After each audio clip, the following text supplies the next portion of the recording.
dangerous.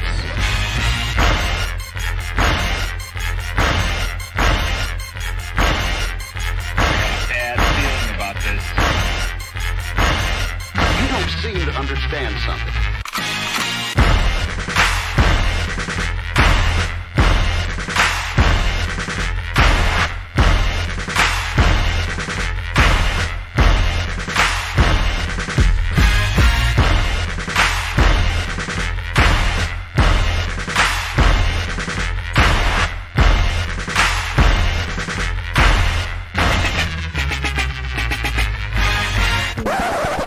The thing that I like most about being a dad is that I see that I'm about to impact the world.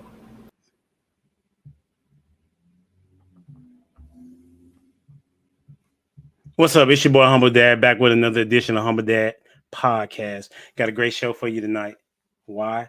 Because I said so. I reached out to a couple people that are on the same wavelength as me, and that's about talking about positive things as it relates to marriage. And so have a difference of opinion in some regards, but at the end of the day, the goal is to show people that marriage thing can be successful. And so the question that is lined up for the opening question is, have you ever been mistaken for someone famous? Have you ever been mistaken for someone famous? And I'm gonna bring up to the stage first, Mr. Dwayne Jones. I'm gonna give you listen. You can't make fun of it because it's a thing now. My microphone check 2 1 2. It's a thing for you now. Yeah, all good, man. Okay, go ahead, bro. How you doing? Doing well. Simple answer, short answer, no, I haven't. But when people try to be funny, they'll talk about Kevin Hart because it's short and black. That's the only two things I can see. Okay, short and black. That's a bit. All right, cool. All right, we got coming to the stage. All right, she's back. She's been gone for a minute, but she here today. Miss Tax Season herself, Miss Shay. What's going on, man? Oh, nothing much, just keeping people out of IRS trouble. I'm sure they appreciate that. They do. For sure. So what you got? I honestly haven't been mistaken for anyone. If I would have, I would definitely use that privilege. That's a different type of privilege.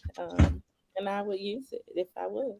So if you were somebody famous, you would use it to your advantage. If they thought I was someone famous, yes, I would use it to my advantage. So what's something that you would do?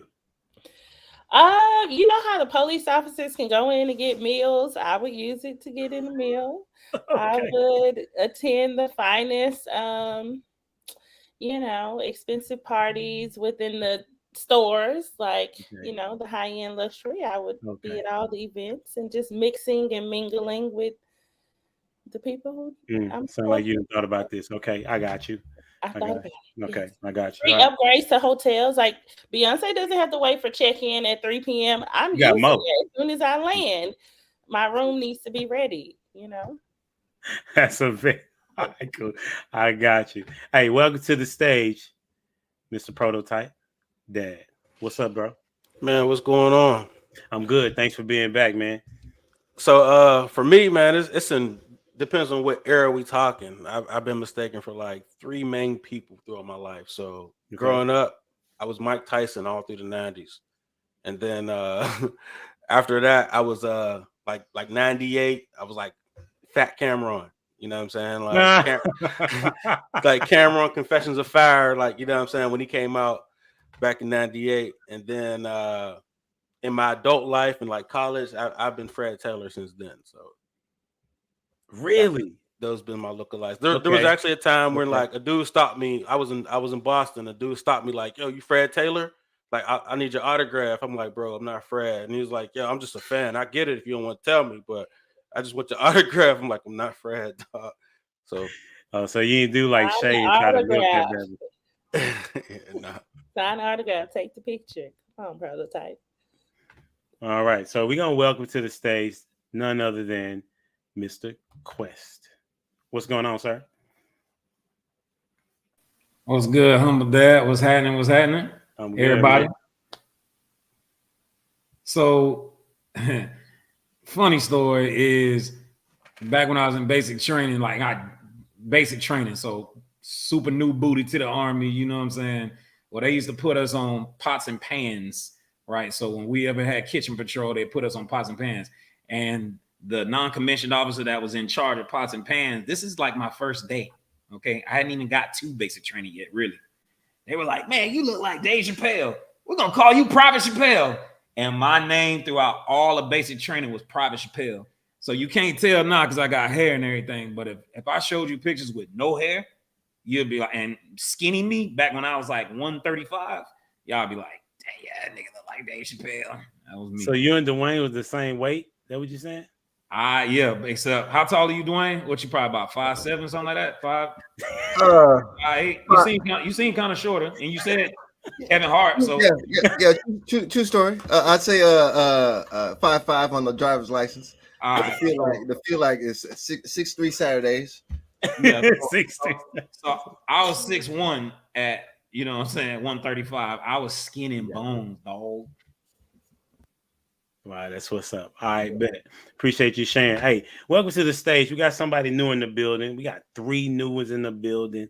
Appreciate them for being here. And we're gonna go with the newcomer to it all, Miss Crystal. How you doing? Hello. I'm good. Hello, everyone. What up? You got the statement, the question? Yes, I do. So there are 2 people in particular, and not necessarily like, oh my gosh, but it's been more so. Have anyone ever told you favor Sanaya Latham and if my hair is different, Portia Williams? I say thank you to both, but I think it's maybe if it was some drinks or they were squinting a little bit. I don't know. Both amazing and beautiful women. So I'll say thank you, but those are the 2 that I get the most. That's what's up. I appreciate that. Those aren't bad ones to be mistaken for either. Go ahead. Sorry, I'm dead. I think one of the I don't know why you be apologizing because you interrupt all the time. So it's become a thing, and I'm okay with it though. You apologize for something you gonna do in the future. I got it. I'm just my dude. Hey, welcome to the stage, Miss Lady Di. Thank you. Happy to be here. All right. What's up, y'all? What's good? What you got on the question? Well, in high school, my nickname was Beyonce, and then they said that I acted like Rihanna. I don't know. Not look like Rihanna, but acted like Rihanna. Like my demeanor, how I spoke at the time. Like I said, this was high school, so, some years ago. So that kind of carried kind of like throughout my entire life. I don't get that now because, I don't look like that now, but back in the day. That's what's up. Thank you for sharing. Thank you for being here. Absolutely. And then my dude, my dog, you know what I'm saying? All the way from Minneapolis, Minnesota. He might as well be like the accountability partner for the world, as we call it backstage. My homie, Ricky Williams. Man, what's happening? Y'all know who it is. Allow me to reintroduce myself. My name is... What's good, everybody? How y'all doing tonight? Absolutely. What you got on the question, bro? No, I've never been mistaken for anybody famous, bro. My name is Ricky Williams, but people like, but never mistaken for nobody. You know what I'm saying? So, okay, that's a bit 1-on-1. You're 1-1. 1-on-1. Yep. Ever since my freshman year in high school, I've always been mistaken for who? Who y'all think?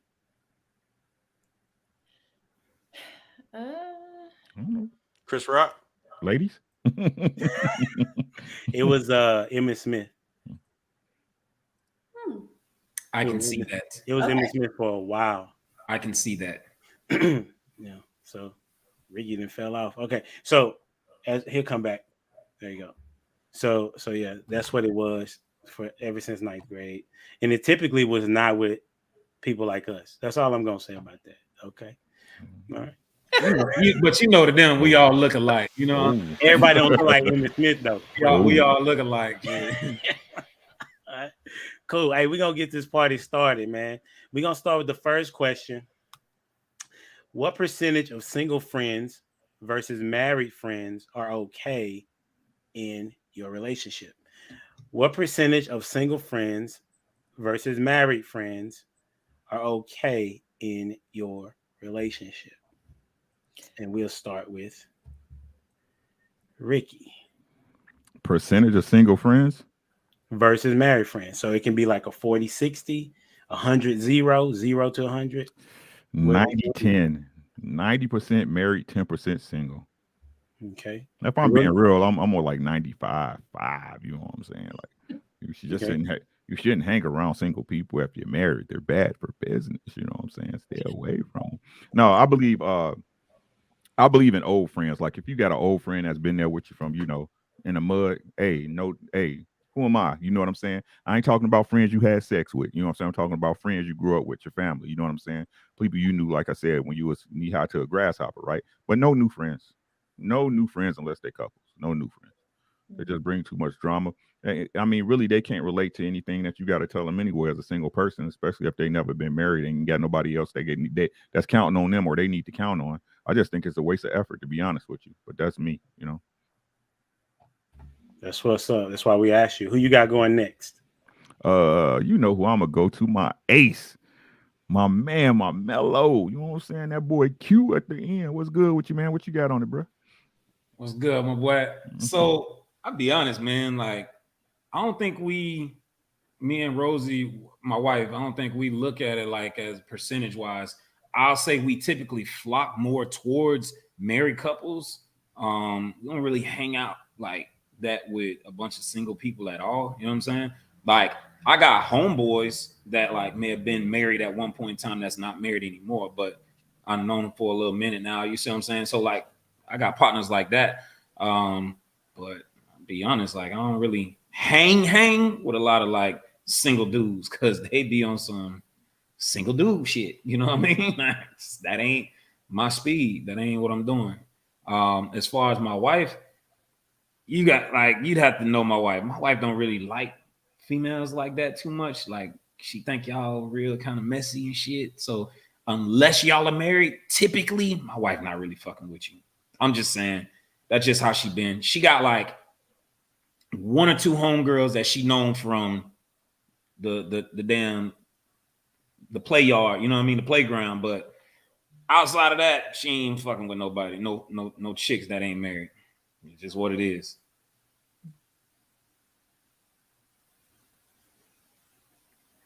Oh, my bad. I got Shay going next. There you go. Okay. So are we talking about marriage or just relationship in general? Like dating? The question's at the bottom. I read the question. It's your context. I try not to provide context to you. You use your own and you can explain your answer. Okay. Well, I never thought about it, but I would say for me it would be different from my man because I do have single friends. I think because of the nature of what I do, I meet a lot of people, and sometimes those develop into friendships. So I connect and network with a lot of people, and some of my clients do develop into friendships. And so I would say maybe 70-30, like 30% single, 70% married. And for him, 90-10, 90% married, 10% single. It's not, everything isn't equal. And I'm not one of those feminists who thinks that everything should be equal. So, and I have my best friend, Crystal, going next. All right. So I think I would go 80-20, and I'm talking same-sex friends. So, because immediately when you say friends, I'm thinking, we talking my partner, my boyfriend, my husband, meeting new women, new guys, and then starting these new relationships. So it needs to be about 80-20. And then any new friendships, they're new friends that's going to be our friends together as a couple. So if it's someone old that's been a friend that's around, that's probably going to be about that 20%. If he still has a single guy friend, if I still have a single lady friend, but as far as new friends that are like intimate, can possibly speak into my life, our marriage, 80-20. That's what I got there. That's a bet. Who you got going next? I'm gonna go Dwayne. Yeah. Okay. I got you, Kendra. Don't even worry about it. Hop on in. All right. So I'd say my wife really, I don't know, like she doesn't really care. I care, but that's just the fact that I brag about not having friends. That's just me. Like back in the day, Facebook, MySpace, and all that. Oh, I got all these friends. Man, get out of here with all that. Like as I got older, got married, I could care less. Deleted all that. Me personally, because I don't mess with people like that. Most of the times, like for me, they fall off organically. If you ain't going in the same direction I'm going in, like laters. And then hey, if we catch up, hey, how's it doing? But yeah, we ain't kicking it like that. So yeah, my wife and I say we have a good friend of mine back from junior high. Like that's the only married couple we hang with. But other than that, yeah, we typically keep to ourselves.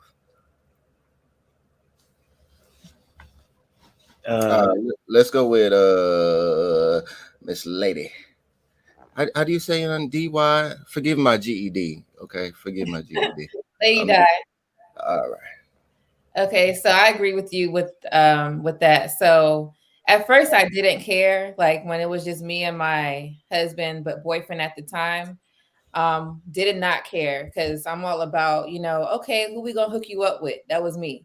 But then when I got married, like with the single people, with the single friends, I didn't care about the single friends. But when we got married, like our single friends was just falling off. Not because we dismissed them. It's just, I don't know what happened. It's like we got married and they just disappeared. And one person like deliberately deleted me and my husband off of social media and all this stuff. I'm like, what did we do? And he's asking me, what did you say to her? What did you do? I'm like, I didn't do anything. What did you do? And it was just weird. So now years later, I just can't sing any new single people I meet. I'll be nice, but we ain't kicking it like that because sometimes it's like that. People end up getting very jealous. It's like they can't help it. I understand, especially if they're like a little older. Sometimes it's like that. If they don't have the marriage or let's say the kids, then that's when it's like they want to just naturally compare, which is fine. But I'm no nonsense. I don't deal with that. So I'm just like, nope, we're not doing it. So I'm gonna say 99% married, 1% single. That's what's up. Did everybody get to go? I feel like somebody I missed. Prototype. That's what. Okay. Go ahead, Prototype. So I initially understood the question as like, what percentage of friends are happy in like single versus married? But everybody answered it differently. As far as like friends, I mean, I'm friends with the same people I've like grew up with, and vice versa, man. Like, so if they're married, if they're single, if they've been through divorce, I really don't have a percentage. I just know my married friends are miserable, my single friends are loving it. So that's how I answer that question. That's what's up. So that's good. So I won't say that. I would say that my percentage is similar to some of you all's. I prefer to have all married friends, and then maybe mentor, some people that are single. That's what I aspire to because I believe in marriage that much when it's done correctly. For me, I think I heard this pastor say the issue is not marriage. It's the people that's in the marriage. You know what I'm saying? So it works when you work it, right? So appreciate that. So that's a really good dialogue. And so last week I wanted to, today I want to kind of bounce a ball from last week, and some of the conversation from last week was regarding talking versus communicating.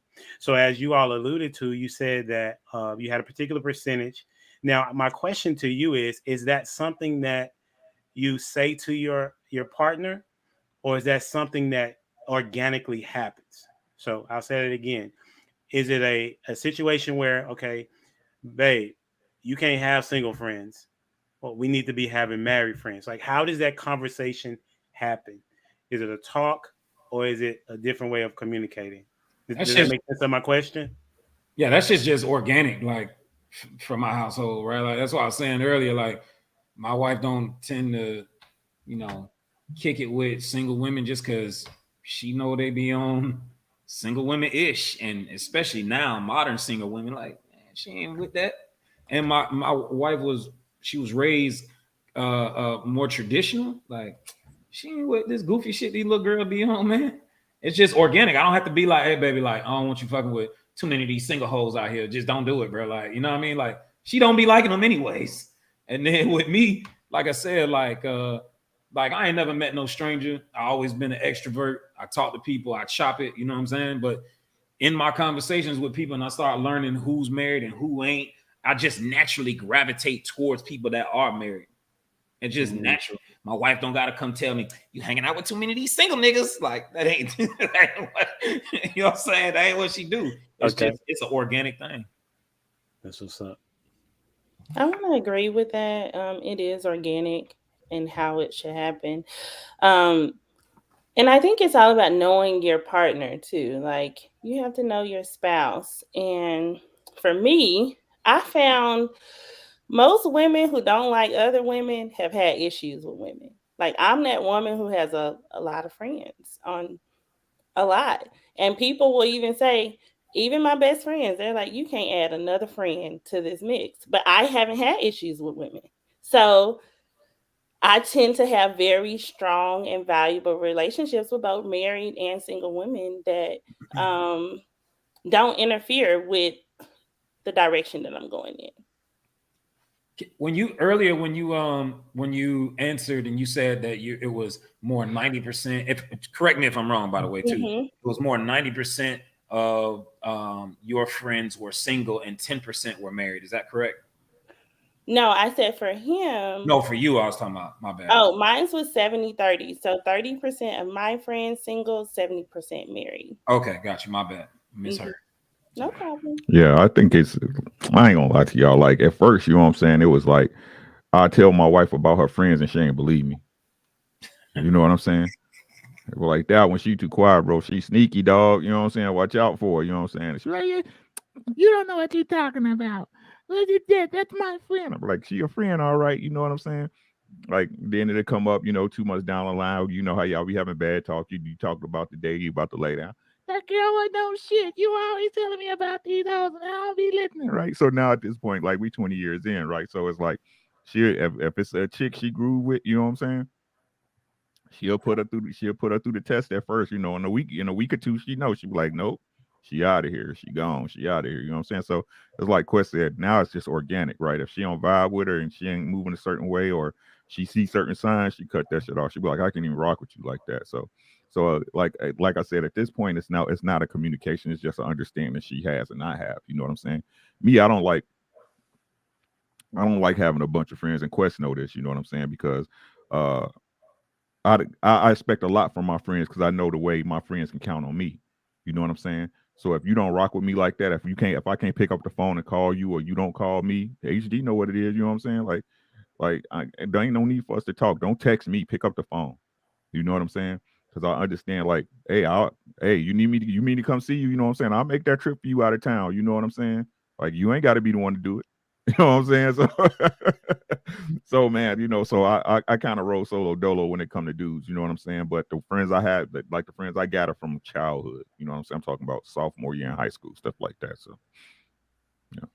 Yeah, like so me and my husband, we don't have conversations about, well, can they be single or married? It doesn't matter, because me and him both, like, even how we were back in the day when we were younger, we hung out with everybody. It didn't matter what you look like, how you was, just, you know, the nerdiest or whatever that people used to put labels on people. I never put a label on anyone.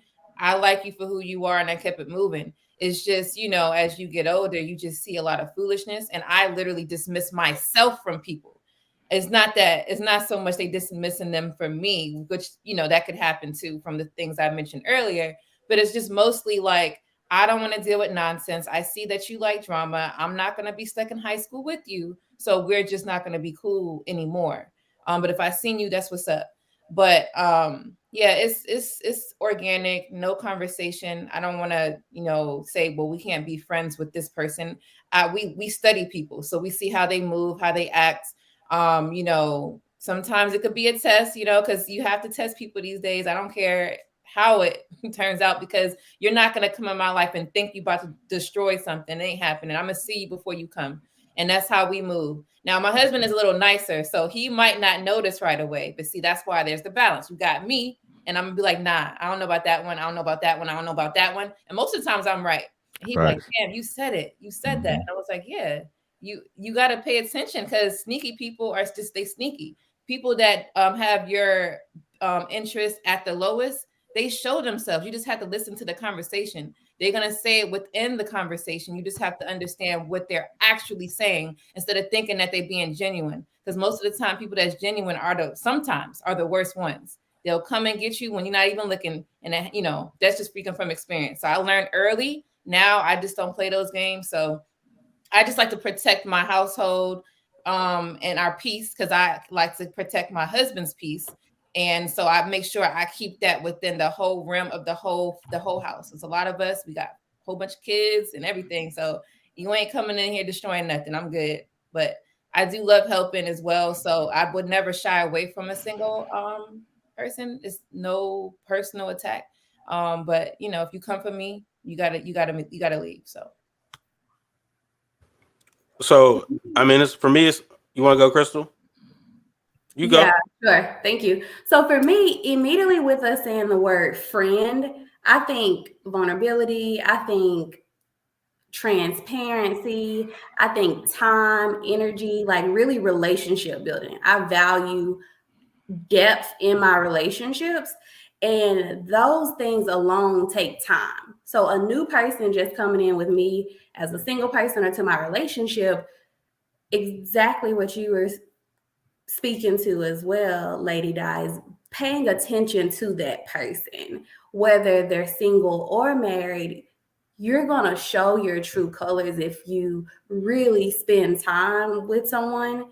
And within my relationship, if there are relationships that my boyfriend has, that this person has been there for them, again, this is someone that he grew up with, this is someone that, again, has shown that they've been solid, whether they're single or married, that's someone that's valuable to him. And as long as they're not being disrespectful to our relationship, then they can still be a friend that's around. But I think that friendships, when we're using that word, to me, that immediately comes with a definition of kind of expectations, an understanding that I'm going to have with this person, and that alone takes time. And if someone isn't true and authentic and transparent and really has or wants what's best for your relationship, they're not going to be willing to even put in that time to build that type of genuine, authentic relationship with you or your spouse. So they're going to weed themselves out, period. That's why I say with my 80-20, any new relationships, me and my partner would be building that new relationship together, because it's that opportunity to have that time to really see and feel and understand if someone is transparent, authentic, genuine, and wants what's best for you. So that's what I think when it really comes to this word that we're using as friend. Like, it's not just some new person that gets to come in and speak into my life or speak into my goals or speak into my relationship with my boyfriend. No, you're not just some random new, hey girl, how it's going. You don't get that type of access to be willing to speak into those depth parts of me in my relationship or my life. Prototype. So I don't know, married or single, like people could be toxic on either sides of the boat, right? A lot of times it be the married ones, you know, that you don't want to be involved with because you see how abusive their relationships are. You know, they're yelling and screaming at each other.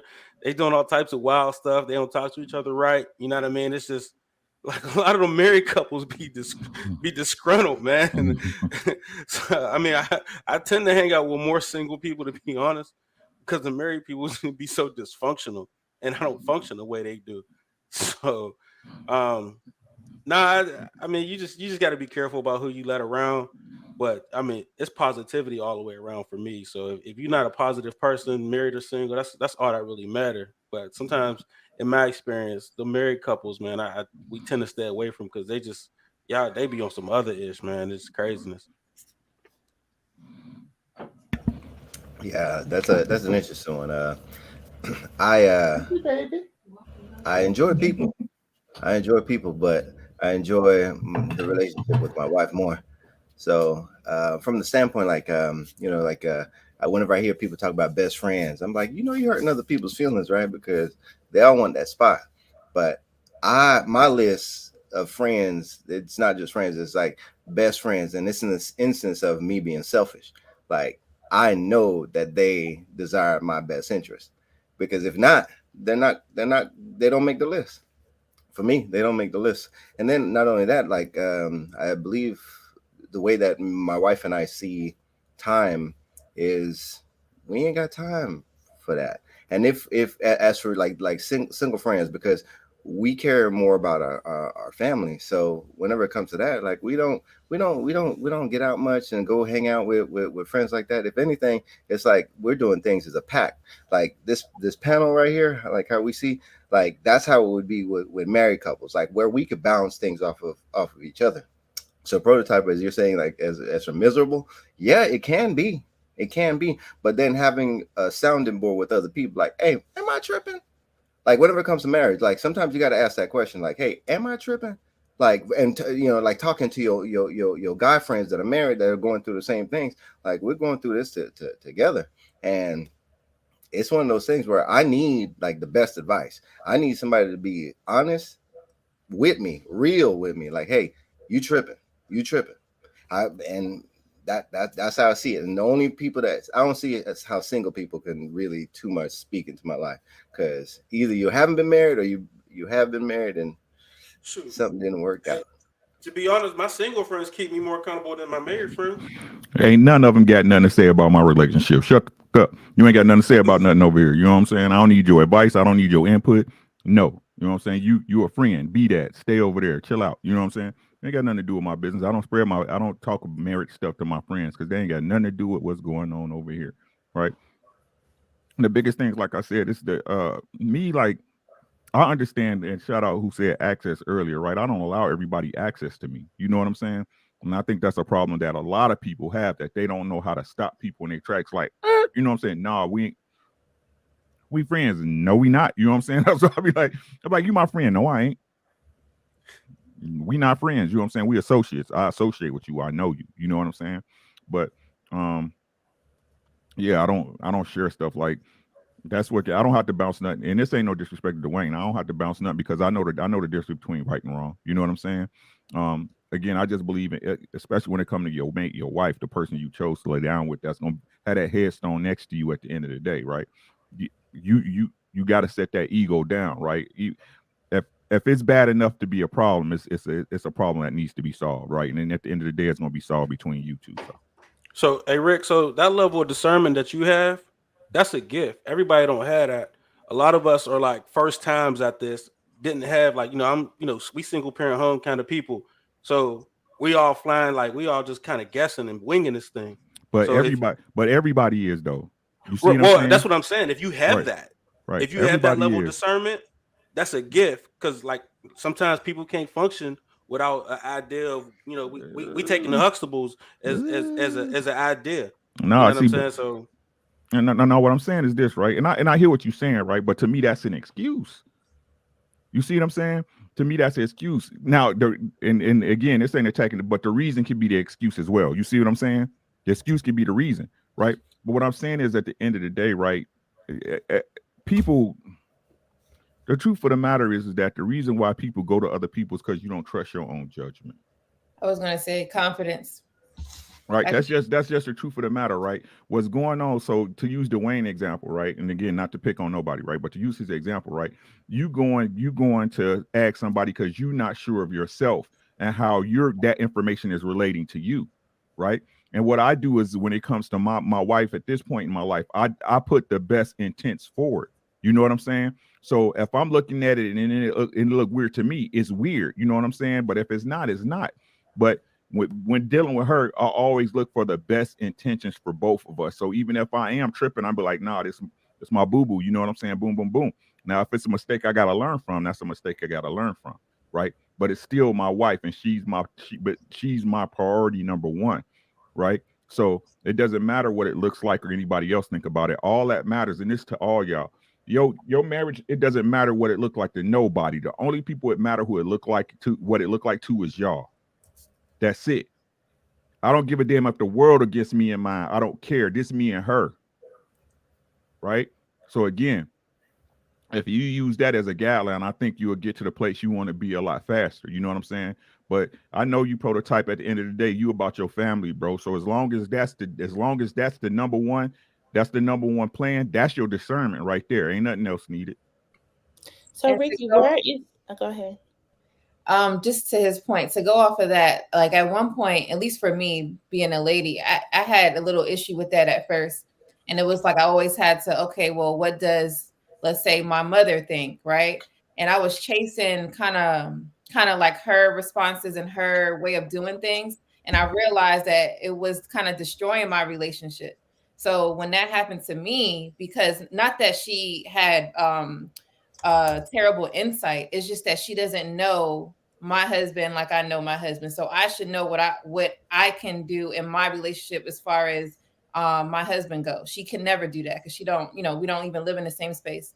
So I realized, okay, cool. I'm going to trust what I feel is right. And then I'll just talk to him. What do you think? And then me and him collectively had to build a very strong communication to just be able to discuss things. So when things are going south, we can like, okay, well, what can we do? Okay, let's look at the whole situation. Why was this wrong? What can we do better? You know, the resolution. And then we just trusted each other. When I did that, I promise you, I feel like a whole bunch of weight lifted off me because I didn't have to like ask anybody anything. I just talked to him. He talks to me. And then we just kind of do that. And I just felt that it was a little bit more healthier than the way I was doing it before. Because the way I was doing it before, I don't even know if I would have been married. So that's just my intake. So that's kind of like why I feel what Ricky's saying. And I actually do that too. That's all I'm saying. Yeah, so I'll put it like this. I don't have any shame in it, in the sense, because I do believe that wise counsel is important.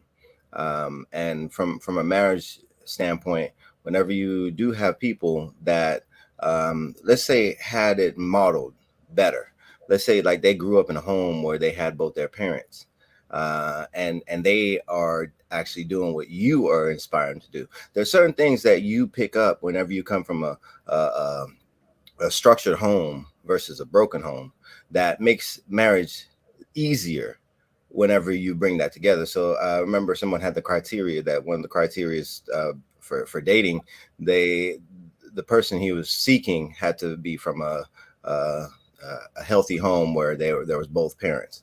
And that's important because, again, you're picking up certain things that you might necessarily not have, you may be deficient in. So whenever I look at it from that standpoint, I'm trying to break generational curses because both me and my wife came from broken homes. So in that instance, like whenever we can find a couple that has seen it modeled and are doing it right, I can appreciate that. I can appreciate them speaking into my life. Now, the thing about it though is with discerning, it's a choice. You have the ability to pick and choose, and not everything someone says to you, even if they're your best friend, is not always the best thing for you. So you can glean from the information that you're getting from other people around you. And I don't have nothing wrong with that. I mean, as for iron sharpen iron, that's what I'm looking at. I'm looking for somebody who's going to be able to challenge my thinking, because the Bible does say all of us are right in our own minds. And I know damn sure I've been wrong severals of times. So in that, like, whenever I question myself, like, hey man, am I tripping? Like, I don't have no shame in that. I don't have any shame in that. As a matter of fact, I'll count it as being courageous in reaching out for help. And I was listening to something about mental health. Whenever people hold certain things in, they get into this certain form of depression. And you have to be able to find people that you can confide in to vent to them. And some of the times it's like you're bouncing things off of each other, and you could pick up something you have no idea that you could do. Hey, how about you try this? Like, damn, I didn't think of that. I enjoy that. I enjoy it. Now, everything that somebody says, I'm not applying it 100% to my life. I'm gleaning from it. I think that's good. And what I hear is that, like, you'll pull it in certain stages, right? Because it's like you won't, at certain levels within your marriage, or if you came from a broken home, you haven't done it before. So if anyone has the blueprint, which is why many of us talk about building generational wealth, right? Like, we're creating a blueprint for our families, for our children, for our legacy. So I think it's a combination of both, that you do take that in and then you weed it out, right? Because, like you said, Dwayne, you can pull out what you need. But then I also think, like Lady Di said, is being confident. But I do think you get to a place where you are confident once you have begin to build that trust and you've had more wins within your communication and your relationship that allows you to be confident in your decision making. But of course, every marriage will get to a point where they've encountered something that they haven't experienced before, because your spouse isn't going to be that same person that was with you 5, 10, 15, 20 years ago. They're growing and developing just like you are. So just really finding that tribe today in community to be able to hold them accountable. That's what I will say I adore about, like, the person I'm dating. Their family is very invested in the success of our relationship. And if it's a period where he's being stubborn or whatever, they're having a family meeting like, hey, you got to get it together because this. And so there is value in that level of accountability too. So, I'll say this: like, when I was younger, when we first got married, I definitely don't think I had the confidence to be able to say, you know what, I got it. You know what I mean? Like, I don't need outside help. You know what I mean? That wasn't the case. Now I'm in a space where it's like, I got this. Like, I'm very confident in my space, in my position, on my square as the head of this household. Like, I'm very confident in my position right now, right? So I do get what Prototype was talking about earlier, right? I also was raised in a broken home, but my wife, that was one of the things that I found out later on why it was so important, that the woman that I married, she had to be from a dual parent household, right? That was important for me. So some of y'all have heard me get on the platform and talk about that, but that was extremely important for me when I picked out the woman I wanted to spend the rest of my life with. I wanted to make sure that she was from a dual parent household, like a nuclear family, right? So that was cool. So that's I'll say that has helped me a lot. Being able to bounce off of that, and then also being able to see my Auntie Gail and my Uncle Willie within their marriage, right? I was able to see that growing up, right? So anyway, that was my take on that. I was going to say that, like, what I was saying is, like, if you have, let's say you have an argument with your spouse, loved one, I'm saying, like, don't go to somebody and be like, hey, who was wrong in this situation? Yeah, what should I do? That's what I'm talking about. Now, if you are just walking a space and you're with people who love you and they want to just throw out some random advice to you, sure. But I'm just saying, don't seek help or advice from, like, unless they've been married for 50 years, it's your grandparents or something like that. And you and your loved one could go to them with humble and honest, and they're going to be humble and honest with you back. That's different. But I'm just talking about nothing that to that extreme. If it's not like that, 30-year, 20, I say 30-year marriage, then I'm saying, like, just kind of go through it with your significant other on your own. Now Dwayne mentioned mental health. I'm a huge, advocate for that. I think that we all need to learn about mental health and what it looks like, because there are symptoms that a lot of us that we can have and we don't understand. Okay, well, this is relating to let's say anxiety, or that's relating to depression. I think we should all study it. And then, and I'm not saying nitpick your spouse. Oh, well, you have this symptom, so you're depressed. No, I'm not saying it like that. We have wisdom with it and be like, okay, over time, like a year, you notice this person, sleeping all the time. And you're like, well, what's going on with you? You gotta let it kind of run over some, and then you could discuss it. But I'm just saying, like, just be careful who you speak to and be careful who you let in your relationship, because the same people you let in could like literally destroy it by saying things to you that they might not say to the other. Well, I think, for example, Dwayne, I'm just going to use you for example. If you have a friend and you share something about your wife, that person could say something completely off and wrong observation of your wife that make you think that she's something that she's not. And I don't think that would be fair to her. You get what I'm saying? Because it could be complete opposite. They don't know. So I just say study your partner every day, because times do change and people do change. But if you don't study your partner, your spouse, whatever you want to call it, you might be missing out on some valuable information that you can handle on your own. That's all I'm saying. Yeah, and I respect that. A lot of the things, resource. Our church provides some phenomenal resources that has tremendously helped me throughout the last 10 years, from dating to marriage to then having kids. There's these deficiencies that I had, right? These are these blind spots that you don't know about them until you know about them. And then once you know about them, it's like, what are you going to do about them?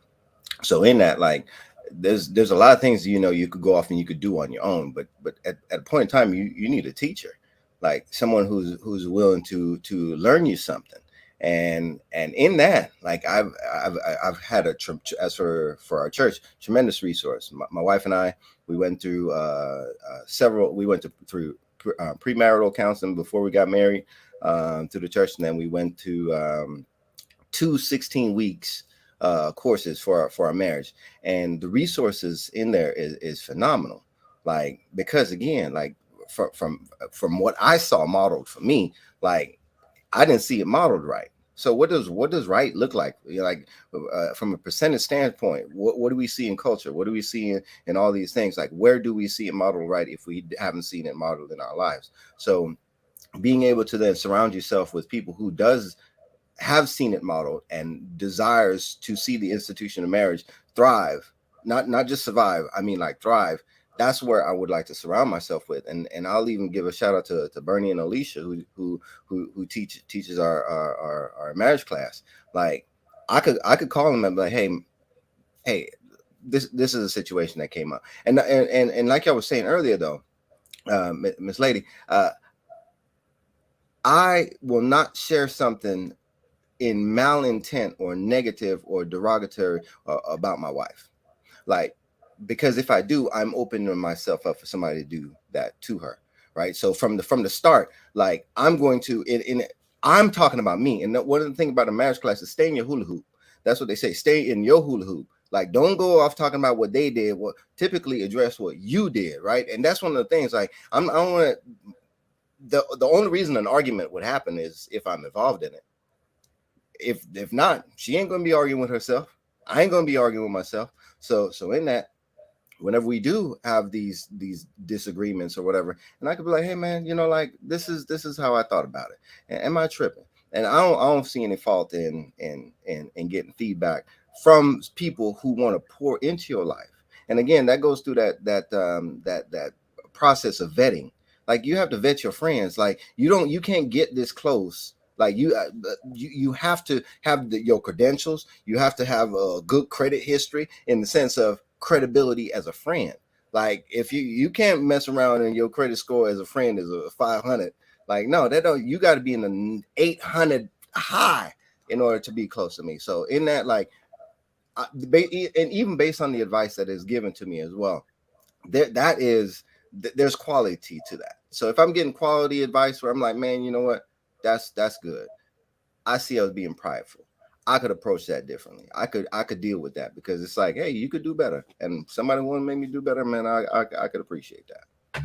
That's what's up. This is a really good dialogue. I like how y'all transition, and I didn't have to necessarily ask another question, and that makes it for a very good dialogue. And so, but I want to kind of piggyback off of what Dwayne was communicating about. When you have a conversation with your significant other, your spouse, your relationship partner, however you want to look at it, I want to know, like, what is the grace period that you give them in order to make this change that you have communicated to them that you have issue with? Whether it's they talking too loud, whether they eating too much, whether they got on the wrong shoe size. You know what I'm saying? Like, whatever that case may be, right? Like, what is the grace period, and how do you handle that if they have not changed? Right? Does that make sense of a question? All right. So we're gonna start off with Crystal, right? And then you'll choose who goes next, right? Perfect. Yeah, that's a really, really good question. For me in my relationship, I look at it as really being mindful and holistic about what issue am I bringing to my partner. So if it's having difficulties with communication or expressing himself with his emotions, I take a moment to dive deep and kind of look at the fact that, well, he only grew up raised by his mom. He only grew up in a very introverted household. The whole house was very quiet and reserved.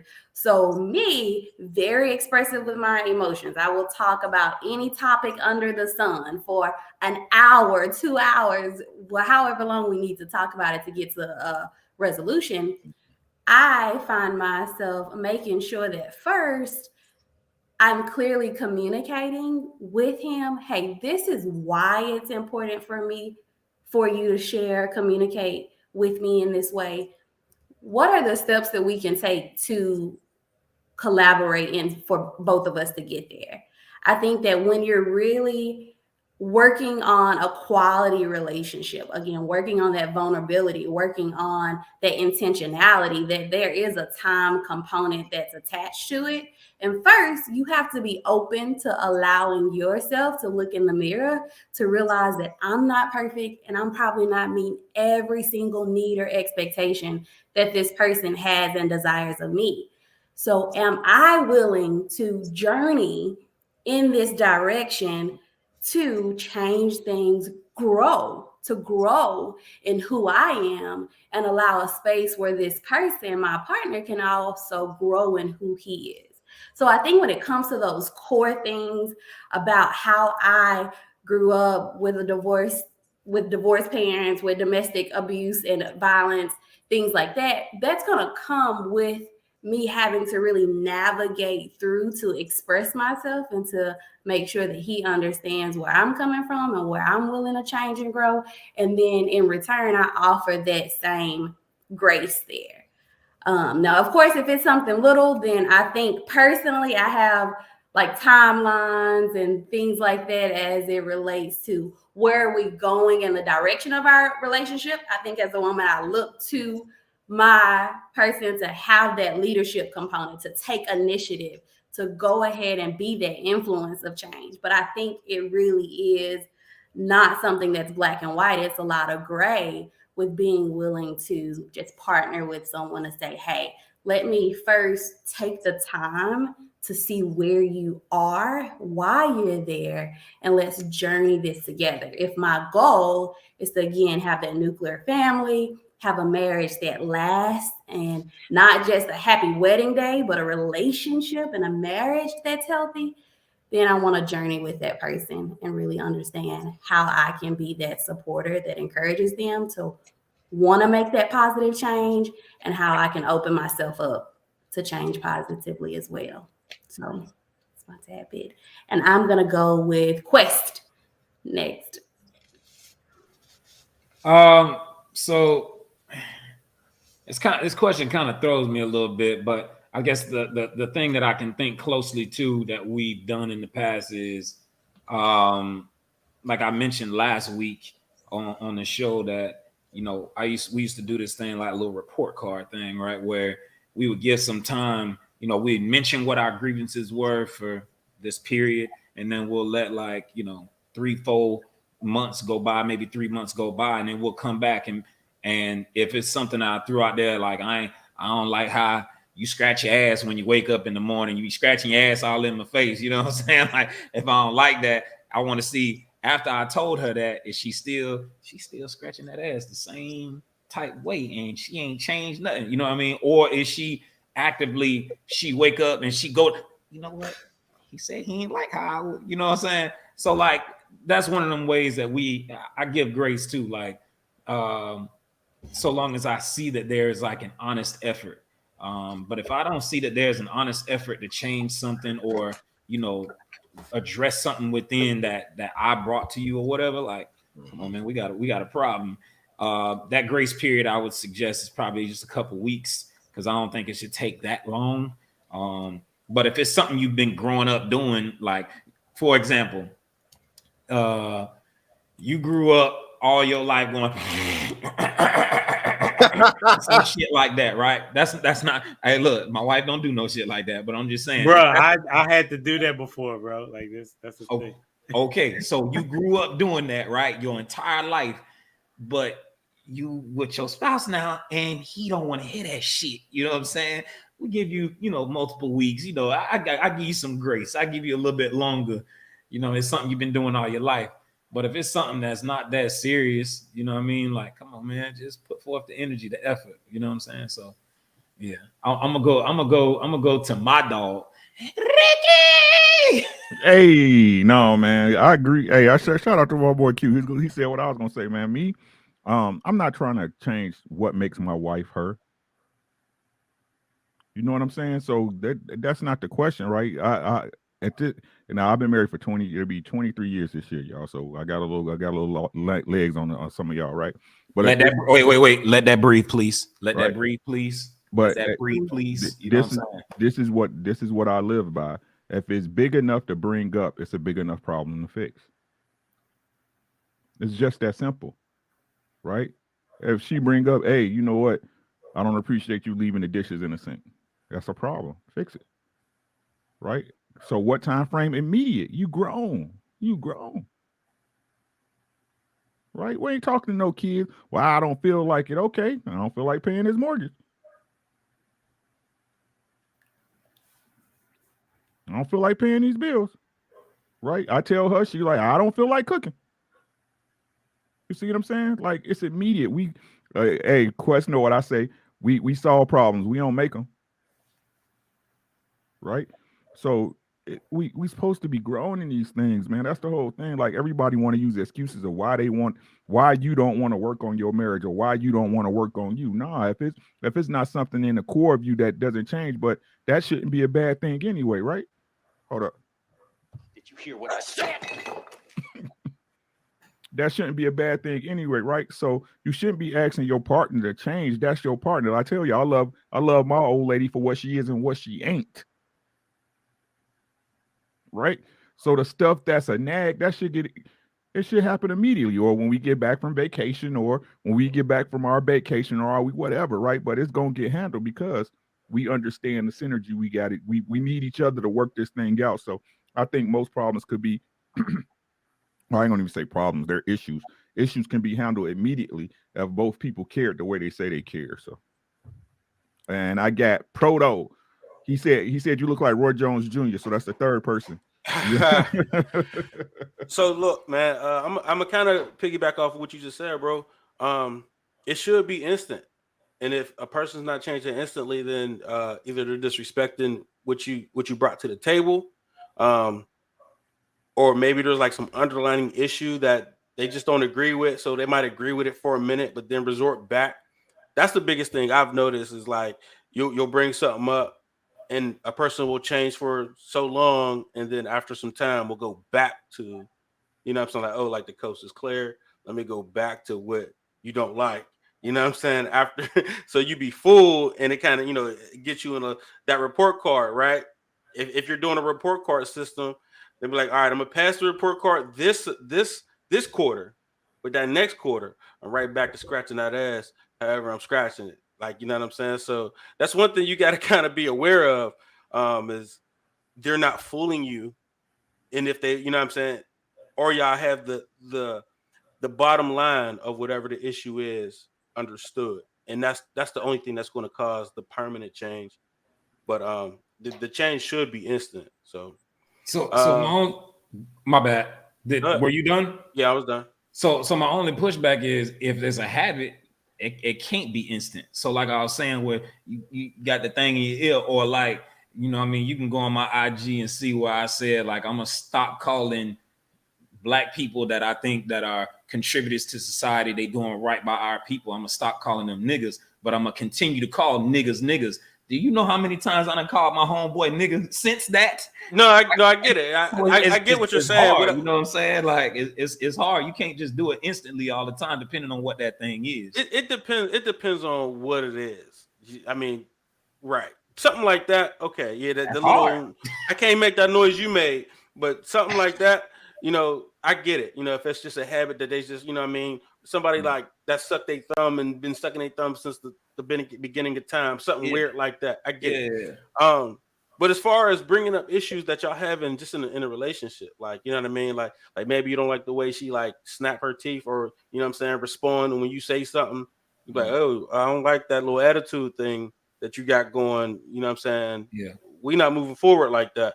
Right. So you got to kind of address that. And like I said, you got to watch out if it's only going to stop temporarily or long term. You know what I mean? So you kind of understand why you don't like it. She has to understand that, like, look, I'm not going to respond well if you keep doing this, and this is what it's going to cause. But maybe, you know what I mean? And maybe you got to go into that in-depth conversation the second time you see it. You know what I mean? So address it every time it come up, and then like, look, I keep addressing this. That's strike one. That's strike. I'm not saying they're going to be struck out. You know what I'm saying? We talking about longevity here, but you know what I'm saying? Like, hey, so you got to, that's the weird thing about marriages. It's always teaching. It's always learning. You know what I'm saying? So you got to keep addressing stuff. And one thing I noticed is like mine becomes more mine as we go on. You know what I'm saying? It's a long process. Like my wife becomes more my wife the longer we go. Like, you know what I'm saying? Yeah, so like the first day it was just me and her, two separate people, but she looks more and more like my wife. My idea of my wife, because it's a constant molding, it's constant adding, it's constant addressing. You know what I'm saying? On both ends. You know what I'm saying? So if I keep bringing up, I don't like this, I don't like that. Let's handle this. You become one. You become one. Yeah. So as time goes on, you know how they say y'all partners start looking alike. Before you know it, y'all dressing in the same clothes. Like, that's what you wearing? Why you copying me? Like, you know what I'm saying? Before you know it, like, you know, she wearing the same. Like, if you wear shell toes at the beginning, she ain't like them. By year 3, she start wearing shell toes out of nowhere. You like, why you start wearing shell toes? Well, I'm becoming who you are. You know what I'm saying? They copy, you know, a woman's a mirror of us. They copy us. So yeah, but then they be trying to act like, nah, you trying to wear what I'm, nigga, you know, damn well I had this shit picked out already. Don't play with me, man. That's a real one. Come on, bro. Who you got, Prototype? Man, let's go with Shay.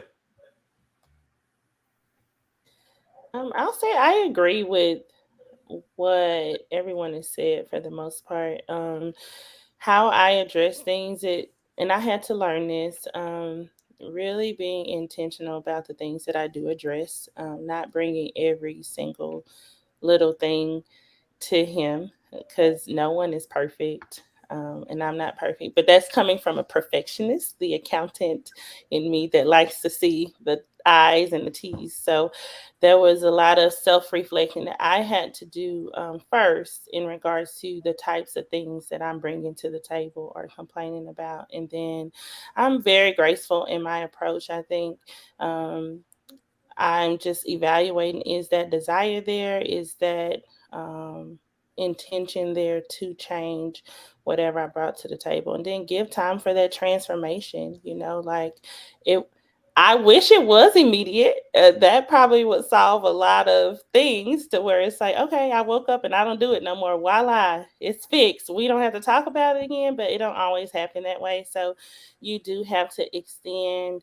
I don't want to say an exorbitant amount of grace, but there is a lot of grace that you do have to extend there as you are molding to becoming one with that person. And so always remembering the end goal too. So if you have that end goal in mind, which is to have a healthy, long-lasting marriage, then you are prepared to just journey through whatever those issues are, and you're going to want to change. If it's affecting your relationship to that extent, you won't even see it as a bad or a negative thing. You will welcome it happily. All right, Lady Di, what you got? So I had to learn that if I had a lot of things that I wanted to change, I had to realize that there were things that would destroy the relationship and there's things that's not. So when I used to think, okay, you got to change all of these things, I was like, yeah, this is not going to happen because they're just foolish.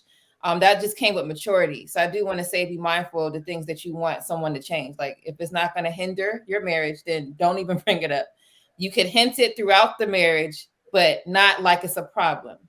You're just helping them get better on something, right? But the things that needed to change in the beginning of our relationship, there were things that needed to be immediate change. So like with me, for example, I used to be very sarcastic, right? And my husband would look at that as disrespectful. For me, I'm like, I don't see a problem because half the time I'll be joking, but it do be kind of disrespectful at the same time. So I'm like, okay, I get it. And he felt disrespected. And I was like, yeah, I'm not trying to disrespect you. So that was immediate. Now I wasn't like that all my life. I just started to become like that in my teenager years and my young adult. And then that literally changed like within a week, because it was like every time I see his face, I'm like, yeah, I ain't trying to have those problems. So for me having respect for him and I cared for him, it was like that, right? Same thing with him, same situation, immediate, because it would mess up the relationship. But then there are things that it's not going to mess up the relationship. It's just kind of like annoying, right? You're like, yeah, this needs to change. But then it's like, if it's a habit, like I guess what Quest was saying, realistically, habits don't change overnight. They don't change within a few weeks. It could take a year or years. So what I learned to do was not put a timeline on that. Because if I start putting a timeline on it, I'm going to start looking at you crazy. I'm like, yo, I said 6 months. It's June, right? So it's the summertime. So now I'm going to start to kind of be in my mood. And I don't think that's healthy. So I would never put a timeline on the things that are habits. I would say you still have to throw in some encouragement, some hints in a respectful way so they could want to do it. Then you be the example. This is the famous line, be the example that you want to see. That really does work. You just got to keep doing it, be patient, and then eventually in due time, I can't tell you how long because sometimes it takes time. Just understand that that person still loves you because they with you. Don't look at them like they crazy because they didn't change something. Give them that grace. So that's all I want to say. And Dwayne, you're muted. Muted again. You muted again. Look at you. Hey, anyway. Hey, we're gonna start calling Dwayne can't get right. He can't. And my dude is in technology. That's what be tripping me out, man. When you be doing this, and you so consistent too, bro. Hey, you know what? I thank y'all for the grace that y'all have shared with me in this moment of my deficiency. So we need that. We need that fix to be immediate, bro. We need that. I need a huge sprinkling of that grace, boy. No, so I look at the question in the sense of how much grace do I need, and because I know I make mistakes, and sometimes I look at my kids like, man, I just told you, come on, man, like why I gotta keep telling you over and over and over again. But then I have to look at it like I be doing the same thing. I be acting up sometimes too. So in that, I do need grace, or so then I have to then be able to extend it. And I think there are ways to measure what your complaints are and the significance of bringing them up, like y'all made mention of. And one of the things they brought to our attention is, has the action that you've done, has it caused you to sin against your partner? Is leaving your socks in the living room, is that sinning against your partner? No, I don't believe so, right? So like as for the extension of grace, yeah, you need that, but it's not as high as if your spouse sinned against you. You lied about something, right? Like, how many times you gonna be graceful about that? Like, until it's detrimentally impacting your relationship. I think sins will impact your relationship much more than deficiencies. Now, if lying, like, again, like the way I'm looking at, like, lying, cheating, stealing, all these other things, right? Like, if you didn't pick that up from like the jump, like from the start, like throughout the relationship, then that's a problem if you're not able to identify those things. So for me, like, I stay far away from those things because those are huge detriments to our relationship. So whenever it comes to my wife, like, hey, only things that I'll then point out and be very weighty on is if there's sin involved in it, because I know that's going to impact us, not just her, not just me, but it's going to impact everyone. So, but I know, like, as for leaving socks on the living room floor, that you'll get. Some people don't care. Like you Quest, that thing where you talk about that's me. I got allergies. My wife has straight up told me, "Hey, you got to cut that out." She was one, you got to cut that out, and I got to respect that, because like throughout my whole life, I have allergies and I do the same thing. So what I got to do, I have to be conscious of it now. So just as long as I see there's an attempt being made, I'm happy. That's maturity. Like, practice makes perfect, some may say, but also practice makes permanent. So if you continue at it, like, you will eventually get there. I'm happy if I see you trying, and I my wife respects me enough that if I do bring something to her attention, she'll make an effort. In the same instance, it goes around as well. If there's something she brings to my attention, hey, I really don't like this. As petty as I may think it is, right? I have to then start to be able to show respect in my response. That, hey, if you care about this, I care about it as well. That's good. Has everybody went? Yeah. Hey, real quick, Humble Dad. I'm about to call you Super Dad, but you that too, though. You know what I'm saying? You that too, though. You know what I mean? Are you monetized, my boy? Not yet. I need probably about. I'm seeing a whole. The money. That's. I think that's over there on Rick. Here, my channel. So how it works is I need about 440 more people. Is what I need to get to monetize, and I think some more watch hours, right? But how it works is that I put it. Ricky is able to stream to his because I clicked on a button on StreamYard, and so I don't know if everybody has that, but if you have it, you can click on it, and people can go to your platforms. I see that. Yeah, I'm streaming on mine too. Yeah. Oh shit! I mean, I ain't okay. StreamYard getting fancy. They fancy now. Yeah, they getting fancy. Y'all cute with it. You know what I'm saying? For sure. So I appreciate Ricky and Prototype. You know what I'm saying? All those that are streaming the live. I mean, like I'm having a hard time keeping up with the comments, like, because it's strolling. We're gonna get you there. Y'all make sure I got the link pinned to the top of the chat on my channel. If y'all haven't, please, for Rick, and these great people on the panel, man, go to the top of my chat and click on that link. Subscribe to Humble Dad. He do this type of positive talk every Monday. Come on over here, subscribe. Let's get him to 1K, y'all. Go ahead and click on the link. Hey, and more importantly, look, I know a lot of y'all be subscribed to other channels that's out there or whatever, but if this is the lifestyle that you want for yourself, for your household, right? Like, come on over here, right? Because we're gonna be dropping gems and dropping jewels and all that. I know some of y'all like, Quest dropping jewels. Hell no. No. I ain't always here. You know what I'm saying? Humble Dad, you know what I'm saying? Prototype, the OG GOAT, Ricky, you feel me? You know what I'm saying? They dropping straight gems in here. I'm learning from these dudes and from the ladies, you know what I'm saying? So, yeah, man, come on, hop y'all ass on over here and subscribe to my boy channel, man. I appreciate that. Before I be in your bushes. Oh man, here we go. Let me it was some super chats. I was, you know, something like I ain't had to read these before, so it's like new territory. And so, but anyway, here we go.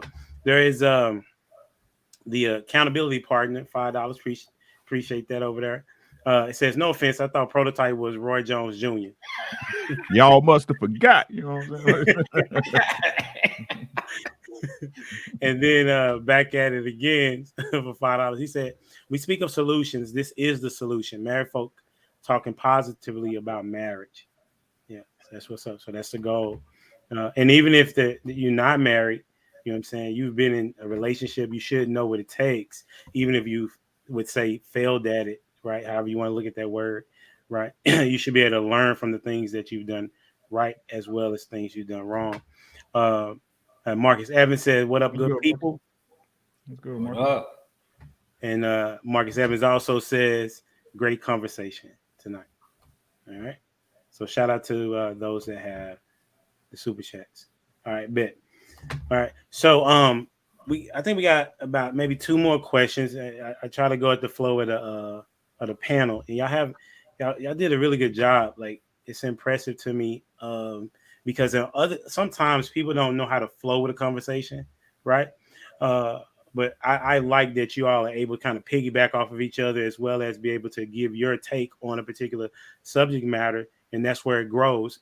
In my estimation, this is me, right? I don't think that we always have to have a situation where there's a person that disagrees with me in order for us to grow, right? So I believe that if my goal is to talk about positive marriages, then I can have people that support positive marriages and we can have that dialogue. So that's just me. Everybody do what they want to do, though, right? Mm-hmm. So we kind of talked about some topics that I had went through that I was thinking about having, but I want to go with this one, okay? And this would be fun, I think.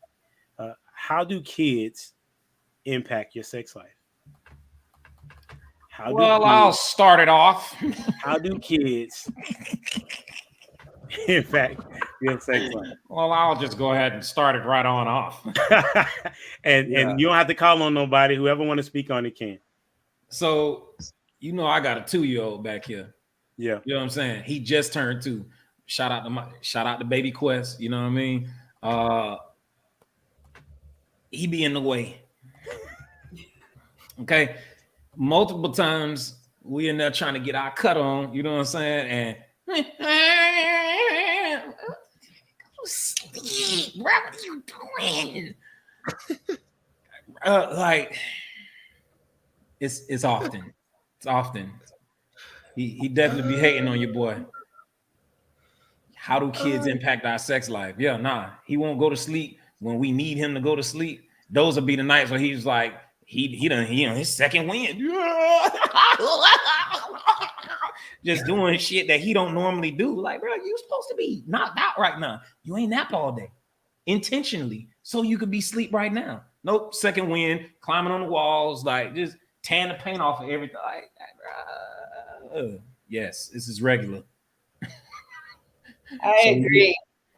Like we had to learn that it's not going to be a perfect scenario, situation, whatever it is that you like to do, music, candles, you might as well throw that shit out the window and just do it when you can. That's how I look at it. I got 4 kids in my house. One of them is older and then the others are very young. And it's the same thing. And, it's just an expectation. Well, at least for me, I can't speak for my husband, but at least for me, the expectation on what I think is an ideal way to do something, it is not happening. And I know for us ladies, we're more emotional and mental on things. So we try to have the distractions gone, but then sometimes the distractions are there. So I had to really learn, like, let me change my mindset. Or, I'll be one of those wives, and no shade to nobody, but I have to throw this out there. I'll be one of those wives that, we're going to do it once a month or once every other, because I'm just throwing some hidden gems right there. There are ladies literally that are married and they would not get sexual with their husband because of all of these distractions. Do they know that's the reason? No, they don't. It's just, that's what it is.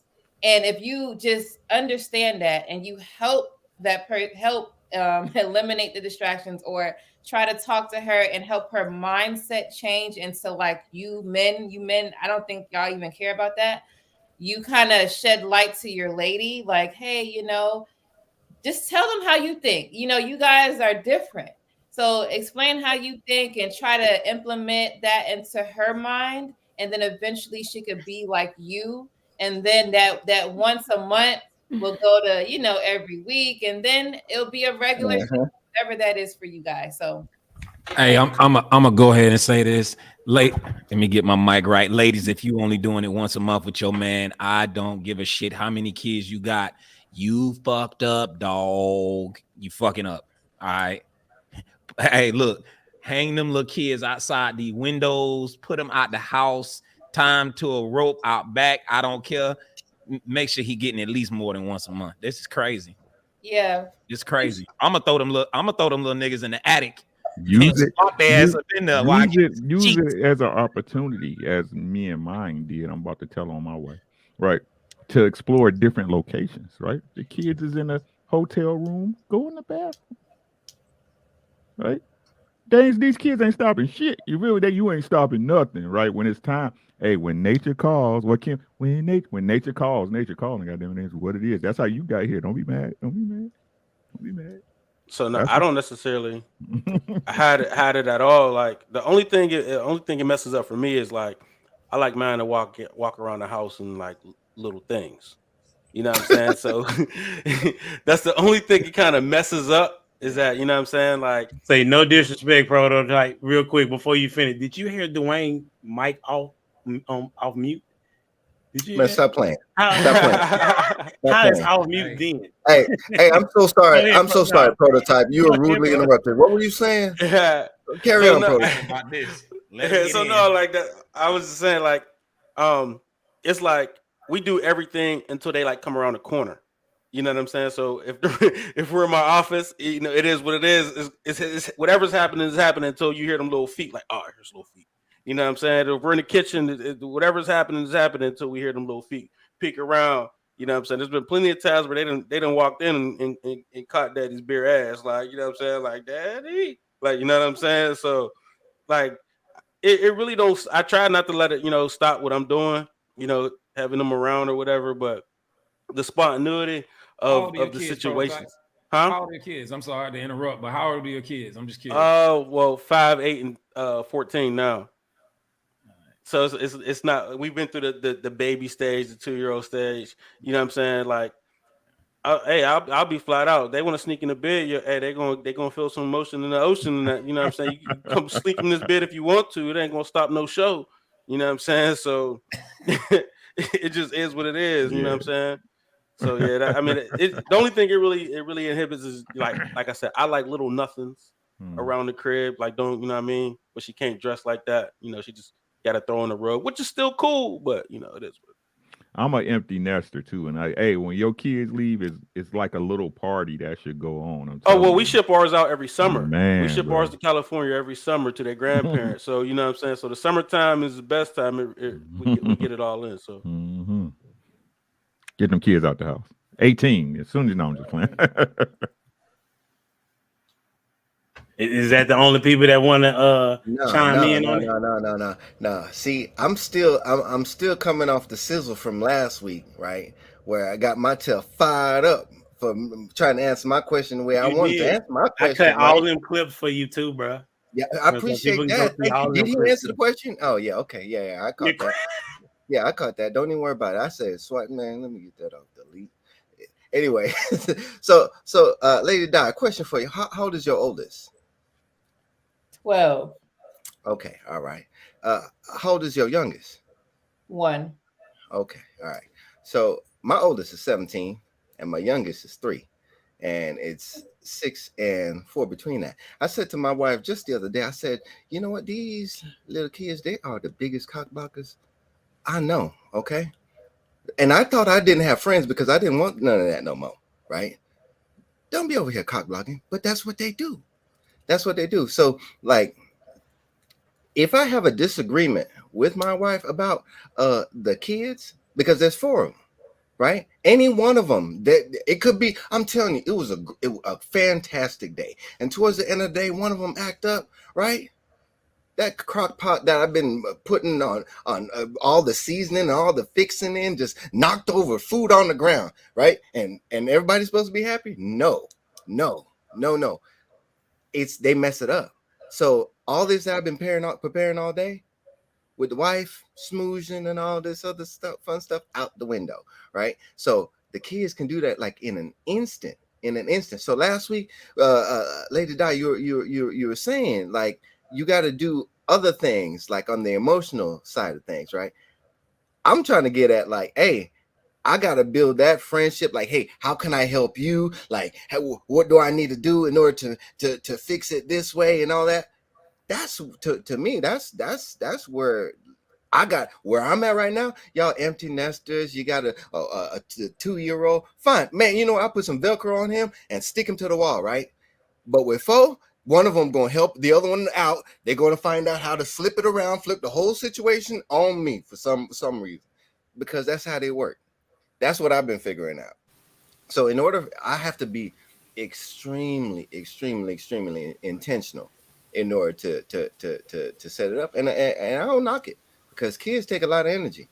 They take a lot of energy. I have an announcement to make. Come on with it. My wife just came out here. I was like, where he at? He sleep?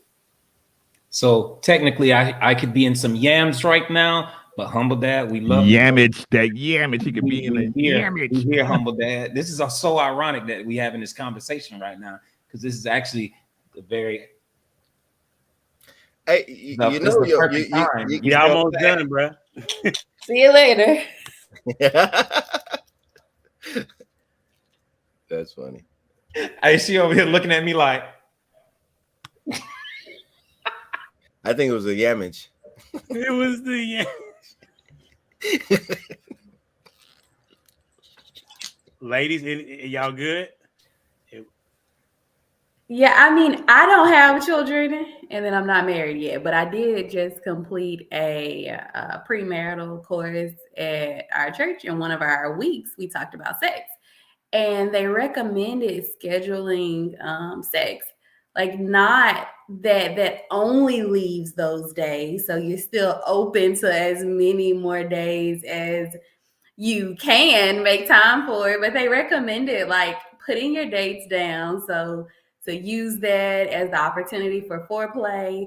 Use that as the opportunity to schedule that intentionality to say, hey, this is regardless of the kids, regardless of whatever, if we need to go for a walk, if we need to run to Costco and make it happen, like you have your days where it's planned in. So with what y'all are sharing and with that tidbit from premarital, I'm like, schedule it for your main days and then let other days just flow if they come about.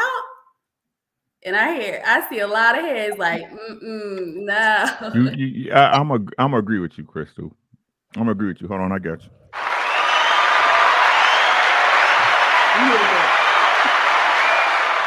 You're exactly right. You should have a schedule.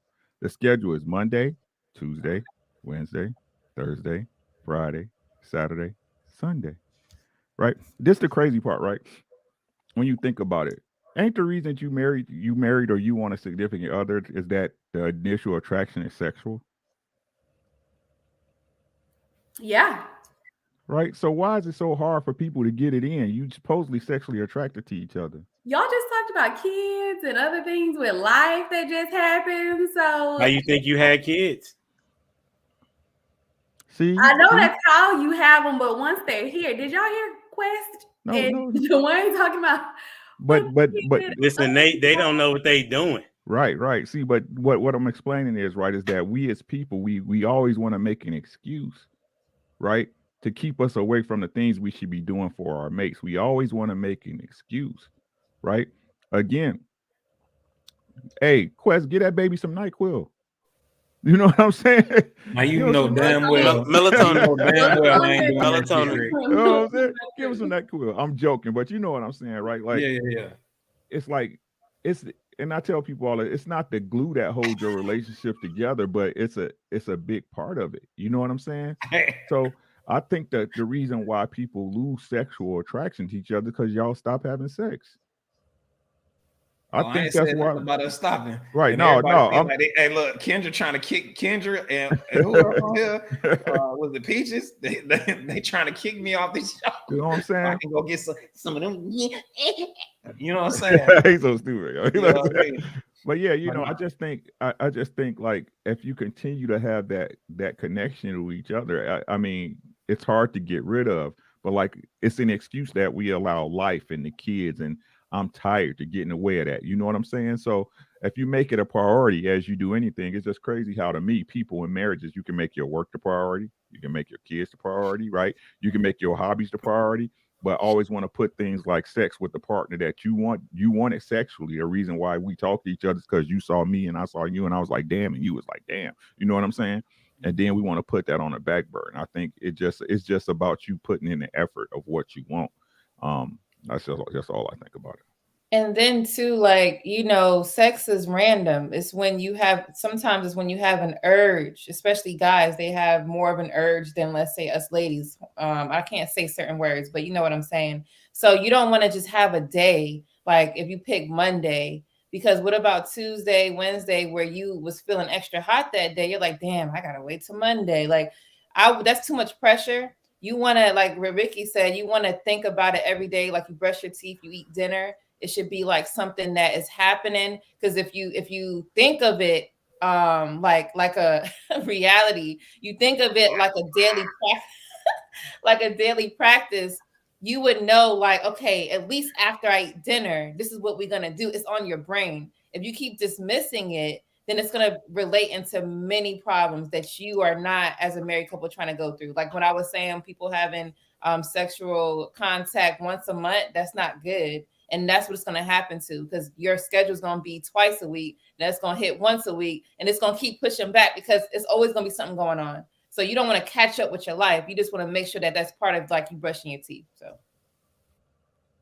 but come over to my channel. I do Dating to Marriage. I tell you like it is. So I tell you straight up, some stuff that, you hear may and may not work, but I don't know. You said your church sometimes it may be sugar-coated a little bit because they probably stay into, into policy, but like real marriage, like what you see right here, like it's not like that.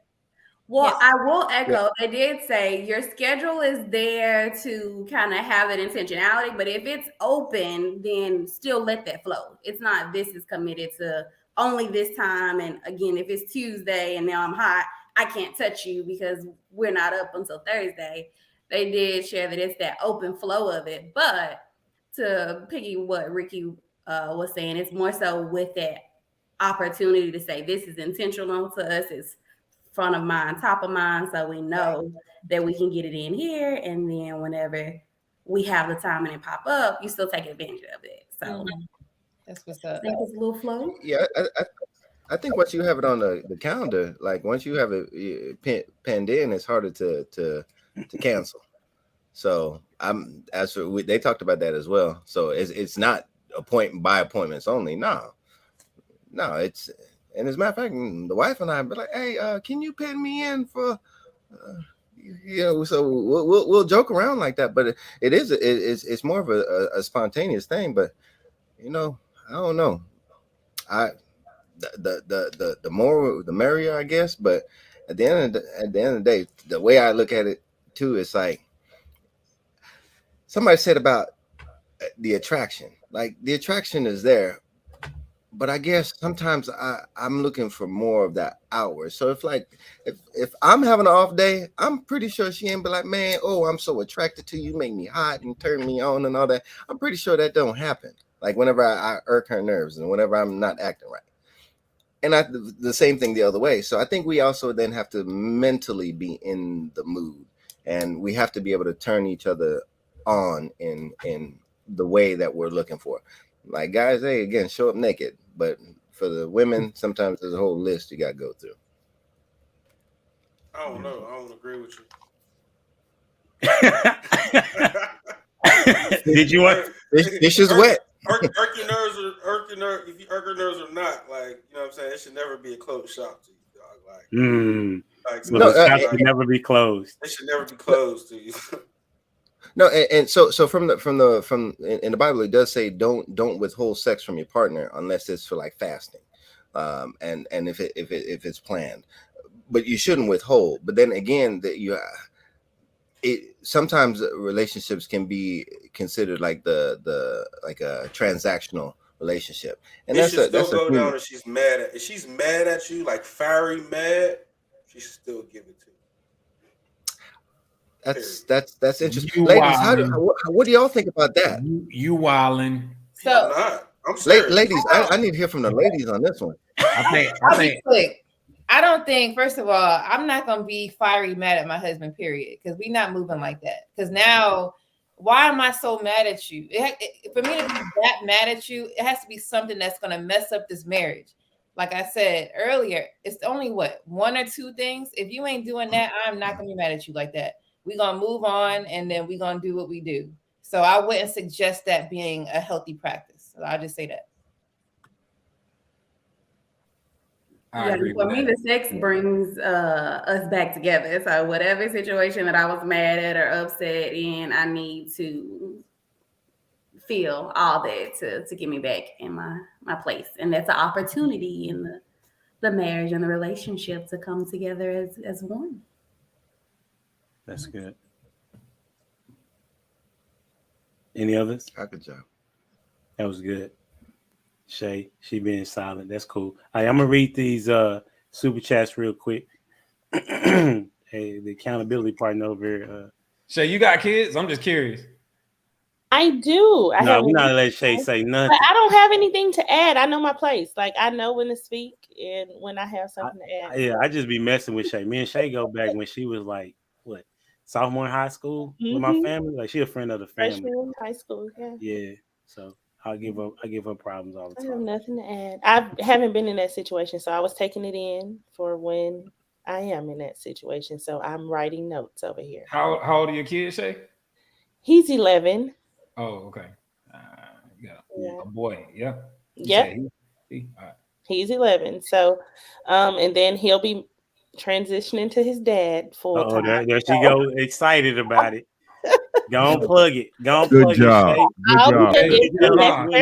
Let's talk about it. Let me do this real quick. I'm gonna read. It's only 3 of them. I'm gonna read, and then you can respond. Right. Accountability partner says, just put a hat or sock on the door. They'll figure it out. Okay. Then also says what that comedian say. F them kids. And then the last was RJJ, lock the door. And that's one way to do it. All right. Cool. So I did want to. Oh, go ahead. My bad, Shay. Hold on. Go ahead, Shay. No, go ahead. I was gonna say, man, we can't look. We can try to lock the door, but I got a 2-year-old dog, and if he's standing at the door beating on the, because he know you know what I mean. He know we in there. You know, ain't no way we can hide in this motherfucker. You know what I'm saying? You know what y'all doing. I ain't gonna be able to perform under that type of pressure. I'm just saying, it's hot. It's just heavy. Listen, that means you may have to wake up early or just stay up a little longer. Oh yeah, no. And the morning is the best. The morning is the best, bro. Lord, let's talk to the people, please. Tell the people, hey, listen, morning. I think it's a for men for sure. It's the best. I can't. I'm missing work, bro. I'm missing work because I'm late to work for sure. Oh yeah. So I think you should be able to come in late for work if you're getting it in. Like that should be a corporate rule that you come in late if your excuse is you was getting your rocks off. Let's get it to legislators. Clapping cheeks. It's better that you clap cheeks before you come into work because you're so much calmer. Your day seems so different. Like your day just so different. And I'm gonna be real short with some of y'all in that office. You dig what I'm saying? Hey, Mr. Turnquist. What? Yes. Can I help you? Face ass. Please. Your manager asked you, why was you late today? Clapping cheeks. Yeah, right. Oh, okay. You're good. You're good. I was getting it in. You know what I'm saying? So I wouldn't take it out on you. You know what I'm saying? That's just what it is. No demerits for you today. No demerits. None. In fact, you're working on a raise. Push. I'm finna hit y'all with this last question. All right. A fun question, hopefully. What do you do most? I'm sorry. Let's see. What do you most enjoy about your relationship? One thing. What do you most enjoy about being in a relationship? I apologize. What do you enjoy most? What do you most enjoy about being in a relationship? I'm tripping. I'm gonna just put this bad boy right here. Okay. What do you enjoy most about being in a relationship? And anybody can attack it. And we'll go from there. Man, like I said, man, I tell everybody I love my old lady, man. Shit. You know what I'm saying? My wife, my best friend, man. You know what I'm saying? I love spending time with her. She funny. We crack up at the same thing. You know what I'm saying? Y'all been together so long, y'all say the same things at the same time. Be like jinx, double jinx. You know what I'm saying? It's like she my friend, man. I can't explain it. Like everybody be like, what? Yeah, I can't put it into words. You got to experience it yourself. You know what I'm saying? Knowing that, man, like it's different. I look at it like this, right? All the women I got an ex-wife and I got a child's mom, my baby mother, right? They like me, but they didn't love me. They like you, you know what I'm saying, but they don't love you. My wife loved me with my fuck ups, my good, she rock with me. That's what's up. It's different, bruh. It's different. She like me and I say this with all hubris, right? If we ever broke up, I feel sorry for her next husband. It's over for that nigga. You know what I'm saying? Because I'm not going nowhere. OV. You know what I'm saying? It's OV. You know what I'm saying? Oh, your boyfriend. Like, I'm her husband. Y'all do nope. I'm her husband. That's why I'm at with her. You know what I'm saying? I can't see my life without her. I can't explain. I feel sorry for people who can't experience it. To look across the room or the bed and be like, man, that's my wife. That's my wife, man. We done built a life together. Y'all cheating yourself, man. Y'all cheating yourself. I'm telling you. Facts. You're cheating yourself.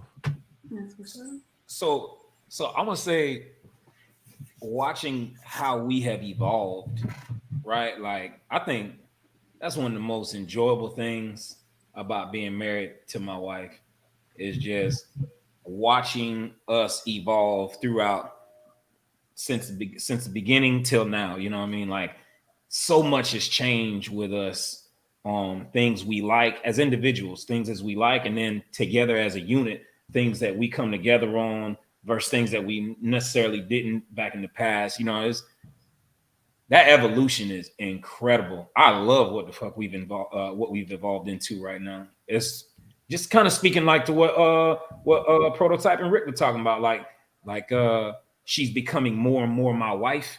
You see, like what you said earlier, like, man. You got a whole lot of more, Quest, a whole lot of more. You got a whole lot of more too, dog. You got a whole lot of more. For real. You know what I'm saying? Like, this is we just scratching the surface with these years that we got up underneath our belt. Me and my wife been together for 12 years. Been married for 6 years. Right. So yeah, like, we just scratching the surface. I'm excited about our future. Like, here's an example of something that I'm excited about, right? I tell her I think about this final house every fucking day, multiple times a day. I'm thinking about this final house. I have that type of mind where it's like I'm always thinking about design and things that we can add to the house. Or, oh, I found something on IG. I'll send her a text and be like, find a home. She's probably so tired of me saying sending final home text messages, bro. Like, I'm sure she's sick of it, but that's what I'm on, right? And I know that is my job, is to provide that final house, right? Like, everything is with timing, specifically with us. We're investors and things like that. Like, the timing has to be perfect for us when we're doing that, right? And we're there. We're almost there, right? But the evolution of how we've started in this first house that I bought back in 2015 and where we moving to now, it's like, man, like, we didn't like that type of shit before. Now look at what we like now. Damn, we geeked up now, Shawty. We geeked up. You know what I mean? It's fun, bro. It's fun. Just evolution itself is just fun. I'm kind of running on, but evolution. Love that. Good.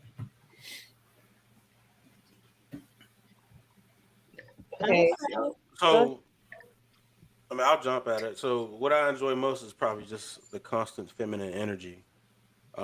That's just always around, man. Like my wife is completely like feminine. I mean, from head to toe. You know what I'm saying? Pretty feet, nice hair, like the whole shebang. You know what I'm saying? So that constant feminine energy, that touch, that rub your head, that touch on your back. You know what I'm saying? All day. You know what I'm saying? It's just that is what you can't replace that, man. And no relationship. It comes with love. You know what I'm saying? And just somebody that loves you and always touches you and always is like there to touch your heart. Like that got to be probably the best thing in my relationship is that. You know what I mean? And I get sick of dudes like, oh, what's a woman for? We can just get a hooker and just hire a maid. I'm like, damn, y'all don't want nobody to rub y'all head, like you know what I'm saying? Like that come with care, like a hooker rubbing your head and a woman that care for you rubbing your head. It don't feel the same. You know what I'm saying? So you're not speaking from experience, and then you just saying, right? Come on, bro. The hook only rub.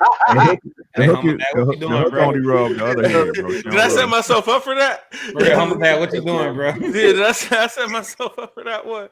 Hey, Humble Dad, you starting to sound like state's evidence over there. What we doing, bro? Yeah, like you know what I'm just saying? saying Like, he said.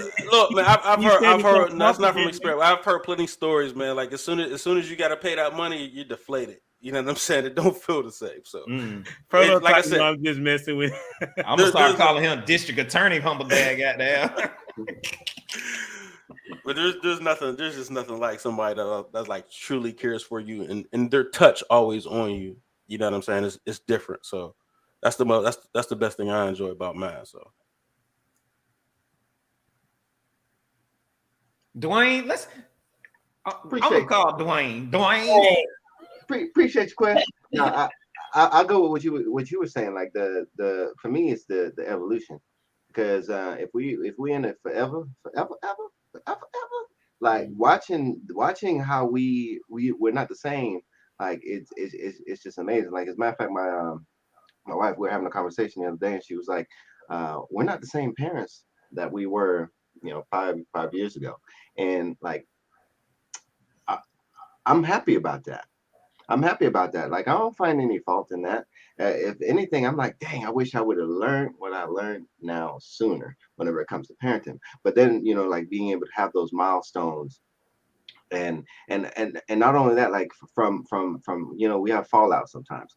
I don't see conflict as a bad thing, because I could look to say, hey, we went through some stuff, and because we went through some stuff, we're stronger because of it. So we're maturing together. We're two broken people coming into a relationship, trying to become one, and in that, like, we won't arrive until, like, what it says, until death do us part. So, but in that is that continual maturing. We bring stuff to each other, and hey, I think we could do this better. Like, as for those goals and the aspirations, like, man, I appreciate the fact that she is not as squanderous and as reckless financially as I am or was. But she's able to bring that aspect to the relationship, and I appreciate that, because then we're able to set these goals and where we would like to be, and then once we meet them, we can look back and be like, all right, yeah, we did that. So I do look at what time is, what the measurement of change. So it's like we're measuring how much we have changed, like, throughout these years, and like we're trying to be better people ultimately, like for our household and then on out to the community. So yeah.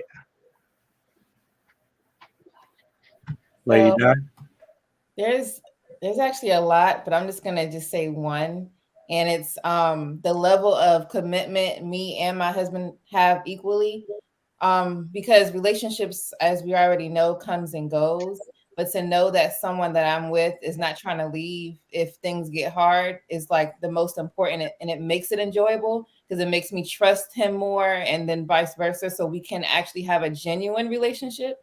Because I come from a family of divorce. They divorced when I was 10, and then my husband too. He come from a family of divorce, but his mother was able to get remarried again, and they were married about 26 years until he passed away. So we do like the idea of having a long-lasting love marriage, because that's, you know, how it should go. You get married for a reason. Why should it end? So we love that, and that's what makes it enjoyable. And I can't have it no other way, because if it's another way, then I don't want it. And I was just going to say the possibilities, literally in every area, it's limitless. Like the love will grow, the finances will grow. Like you're literally, there are infinite possibilities that you can create. It's like you are able to take a blank canvas and go out with it, go all out with it, your dreams, your aspirations, your thoughts, your feelings, any and everything. You know, you have this lifelong partner to be able to do it with, so it's a level of vulnerability that is untapped, right? And so what you can do with that is just amazing. That's good. Everyone shared really, really good insights to what they enjoy most. And it gives me something definitely to be excited about, looking forward to, because I do feel like the relationship that I'm in now, I showed up being my most genuine and authentic and true self. And I think in past relationships, I wasn't there at that space for myself, and being able to be there in this relationship and it be accepted and it be a safe space for that, and I get to reciprocate that, makes it something that is going to be an amazing journey. And hearing the years of relationship and love and commitment that's on this panel, and knowing that if I feel that now, I can continue to grow deeper in that and experience that more and enjoy that more, is something to really be anchored to, and to know that marriages work and they're beautiful and they're healthy. That's what's up, man. Y'all have been a delight. Quest, you wanted to say something real quick? My bad. I did want to say. Stop saying my bad, bro. Just yeah. So I wanted to say a couple more things, right? So another thing, this is something else that just popped in my head, and it's like, no, I'd be remiss if I didn't say this. Is I know when me and my lady first met, I probably was like that 75% of what she wanted out of a dude or a potential husband or something like that, right? So one of the things that brings me joy is the more I step into my manhood and my leadership role, and the more I step into like really own my square, you know what I'm saying? I know that I'm fulfilling or closing that margin a little bit more every single day, to where I'm eventually going to be that 100%. And who knows, if she came out here, she may say I'm that 100% dude now, you know what I mean? So that right there, I say, like, watching myself evolve. When me and her, just a small example, when me and her first met, like, I made a mistake in asking her what her credit score was. And honestly, it wasn't really a mistake, really. Like, it was probably one of the best things that could have happened to me, is because I asked her what her credit score was, and she told me, oh, it's like an 840 something. And I was just like, man. And she asked me, she was like, what's yours? And I was like, huh? And my credit score at the time was like in the 5s. It was something stupid. And she was like, oh, that's easy. You need do. And then just crazy, just over time, watching my credit score. Now I was just bouncing back and forth on whose is higher in the 8s. You know what I'm saying? And additionally, on her end, like when we first met, right, there was definitely a level of femininity that was there, right? I told you she was raised in a household with her mom and her mother and her father, right? So she understood what that looked like growing up, right? But like at the same time, she may have been that 75% femininity that I was looking for, but now she's reaching up to like to that 100% level of femininity. So just watching her evolve through our marriage, once again, becoming more my wife, man, listen, man, that is probably the most enjoyable thing that I can put my stamp on, man. That right there. So that's what's up. And that's how I wanted to kind of segue to the end of this. Y'all have made this an enjoyable night, as always, and I appreciate the time that you have provided. And there's no way that I can go lead a show without saying my part. You know, what I enjoy the most about being with Kendra is that we have fun like every day. We have, we'll be married in June of this year, June 1st. And the most, I think I've never had this much fun in a relationship. She's the funniest woman I've ever been around. She is a support system like no other. One of the dopest things that I could say about her at this moment was when we started dating and she felt like we was getting serious, and I started courting her at the time, I would say, because I got serious really quickly. She changed her schedule. She's a beautician. She's a makeup artist. She does hair, all of those things, makeup school, all that stuff, right? She's self-employed, right? And so one of the things I did not know that she did was she set her schedule to start at 9 a.m.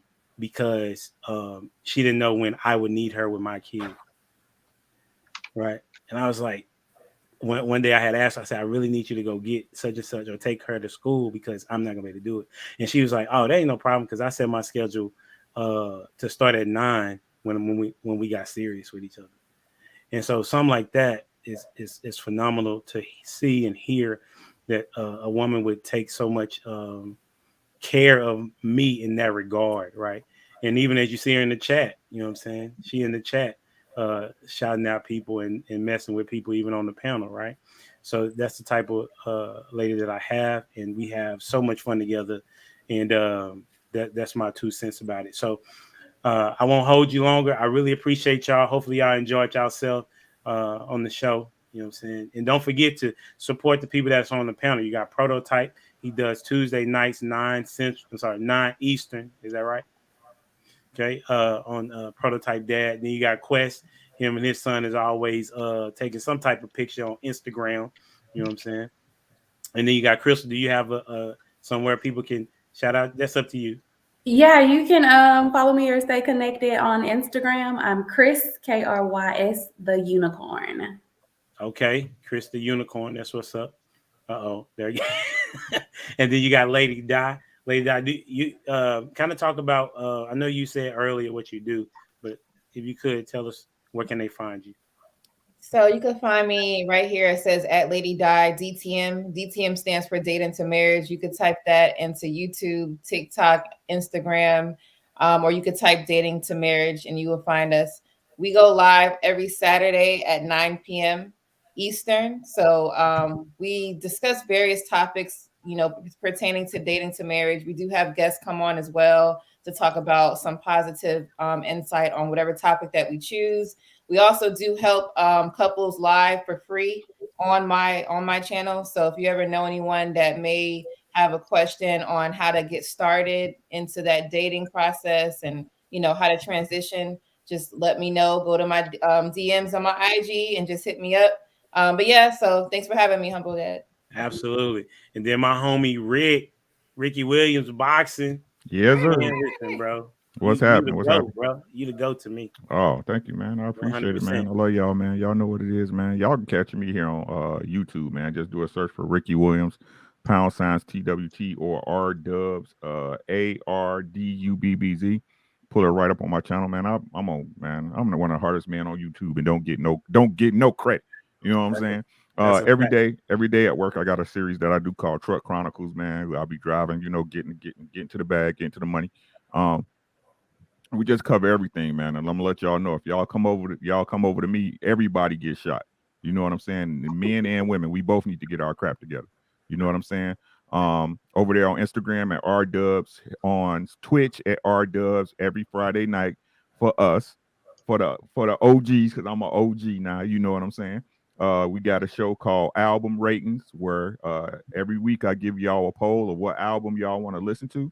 And then we go on Twitch and we rate the album. Last week we did, well, it wasn't last week. Well, we actually did on YouTube this weekend. We did a versus against Mint Condition and Tony Tone. Right? So that was real fun. I think Mint Condition got it. Even though Tony Tone got more hits, Mint Condition is diffy. You know what I'm saying? It hit a little different. But yeah, man, make sure y'all check me out. If y'all follow me on YouTube, y'all see where I'm at everywhere. Again, Ricky Williams, just like you spell it, just like the football player, Ricky Williams, #TWT. Go ahead, subscribe. We got a giveaway coming up for a pair of these headphones, brand new to one of my listeners, so you can listen to the music the way I listen to it. And we're gonna get to it, man. Y'all take care. Take care of yourself first, because without you, this universe would not exist. Don't let nobody tell you otherwise, right? If your eyes wasn't here to see it, it wouldn't be here. 2, take care of your family, because who's going to feed you your Jello when you get older? And I like Jello. And I guarantee if y'all do them 2 things, everything else will take care of itself. Y'all know who it is. Allow me to reintroduce myself. My name is And we are gone. Y'all take care. Be safe out there, kiddos. Shay, what you got? Tax season is going on. Where can they find you? At Shay McKnuckles on Instagram and on Facebook. You can follow my firm on Instagram and Facebook, Uptown Discovery Group on Instagram, Facebook, and Twitter. And what is it? TikTok. Sorry, I got a social media person. But yeah, Instagram, Facebook, Shay McKnuckles, or Uptown Discovery Group. That's what's up. Dwayne, where can they find you? Man, you know what? If I was social like that, it would probably be at on Instagram at No New Friends. No, I'm kidding. No, I don't get that. Just do my little photography. DwayneJonesPhotography.com. That's what's up. And you can catch me here, obviously. If you want any type of merchandise or anything else about me, go to humbledad.life. And we out here. Till next time, deuces.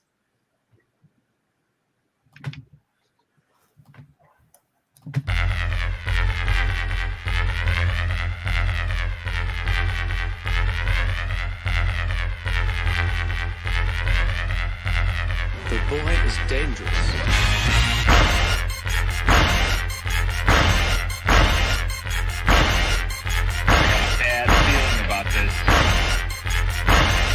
You don't seem to understand something.